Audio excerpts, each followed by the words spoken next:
Hello guys, मैं हूँ बुशरा और मैं अपना घर से एक क्लाउड किचन चलाती हूँ। आज मुझे कादरी जी का ऑर्डर आया था जिसमें था चिकन हैदराबादी बिरयानी का ऑर्डर। तो मैं वही प्रिपेयर कर रही थी और उसके लिए उन्होंने मुझे 5 स्टार की रेटिंग भी दी, जिससे मेरा दिन ही बन गया आज। गाइस, सबसे पहले मैं आपको बताना चाहती हूँ कि मैं अपनी बिरयानी को कैसे पैक करती हूँ। मैं चिकन बिरयानी को पैक करने के बाद ऊपर से बरिस्टा डाल देती हूँ और साथ में उसको अच्छे से बनाती हूँ विद मसालास।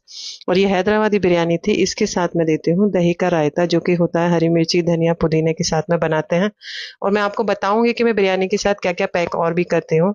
सबसे पहले बिरयानी जाती है, उसके बाद रायता जाएगा और उसके साथ में spoon, tissue paper and mouth freshener भी रहता है। तो देखने में भी अच्छा लगता है और कस्टमर भी सेटिस्फाइड रहते हैं कि हाँ भाई, मेहनत की गई है। अगर आपको मेरी वीडियोस पसंद आती हैं या आप मुझसे कुछ भी जानना चाहते हैं कि मैंने अपना कैसे स्टार्ट किया, तो आप मुझे कमेंट भी कर सकते हैं। मैंने बाद में इसकी स्क्रीनशॉट भी लगाया है guys. Thank you very much.